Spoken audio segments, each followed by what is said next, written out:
How does being deaf affect your day-to-day life? Or is that a silly question, like asking me how hearing affects my day-to-day life? What do you mean? Like, Are you allowed to drive? oh, of course. Yeah. We're just like everyday normal people. And Yeah. we can drive, we could do everything except hear. Mm-hmm. And people tend to sometimes judge us. Yeah. Yeah, same with, that question's like we ask, how can hearing people, how does that affect your life? Do you get headaches because you hear all of this stuff? It's the same sort of perspective, Depends on the sound. Like there's no difference between the questions. Really, we're not different, Mm-hmm. We just can't hear, and that's about it. It's hard sometimes, yes, but that's what makes us stronger in this world. I agree. That's right. My daughter just finished her doing a science experiment where she was trying to find out what it was like to be in a wheelchair, and she found that she was really harassed very badly. Do you guys get that a lot, where people mistreat you because of being different? When I was younger and I went to elementary school, middle school, high school, yeah, people tend to like tease you. Oh, because my voice is not perfect, I can admit that. I have a speech, but I'm able to voice for myself. Mm-hmm. But when I was growing up, people always teased me, you sound funny. I don't understand. Why do you talk that way? It was awful growing up. But at the same time, I'm thankful for it because I went to the deaf school when I was 2 years old, but I transferred to a public school when I was 5, and I went from there on public school all my life. And I thank my parents for it because if they didn't do that, I'd be stuck in the deaf world. And I wouldn't really understand the true meaning of being out there in the world and interacting with other people. So it really has made me a stronger person, and I'm very confident in myself. And you, Felicia? Many people always think that I'm hearing because I'm very strong and, motivated and aggressive.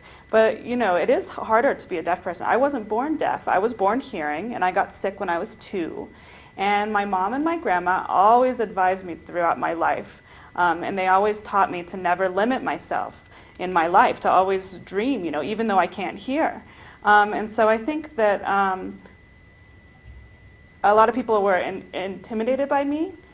And I don't let people, to oppress me. I work hard for it, and I'm very strong.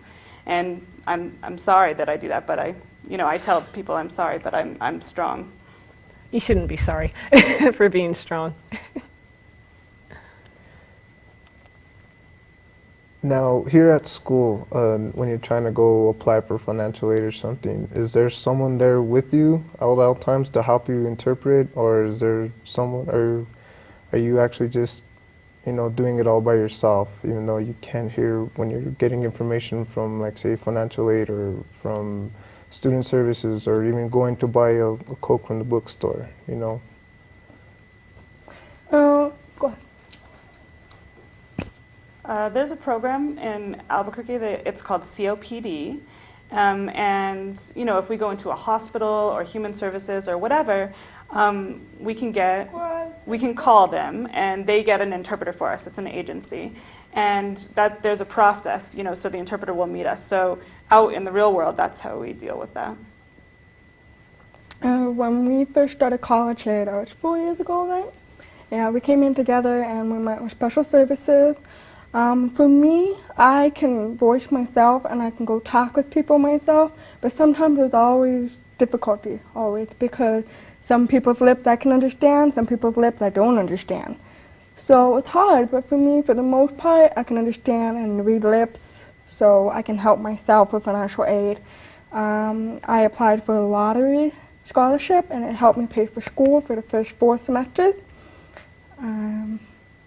I helped her. I mean, we're friends. We've been friends all our lives, right? So I help her get financial aid and communicate with people, because it's hard to get an interpreter because we don't have a contract with COPD right now. So we can't have an interpreter follow us all around for everything. You know what I mean? As a deaf person, we're working to get that set up. We're the contract here at the community college. We're working to set that contract up with COPD. It's very important. and it does affect our lives. And we're really shocked that we don't have a contract yet, but we're working on it, and hopefully they'll have it soon. As well as an interpreter coordinator, I think it's important. We need that, especially for the deaf and hard of hearing students here, and the future students who come here, we need that as important. We hope to see improvement soon, right? Esteban is wearing your little device here. Oh, yeah. Can you tell us about that? Do you have an implant for Yeah, it? I'm hearing impaired. I use the microphone because it helped with the voice, and it blocked out all the feedback in the back, like everybody getting paper out, pens, or music in the back. I don't hear that. I can focus on the person or my teacher I really need to hear. So it's helpful. What do you call the implant? No. Oh, it's I don't just. have an implant. I have Oh, a hearing it's just a aid. hearing aid. Just hearing Okay. aid, yeah. And that is just provided for me from DVR. Okay. Yes.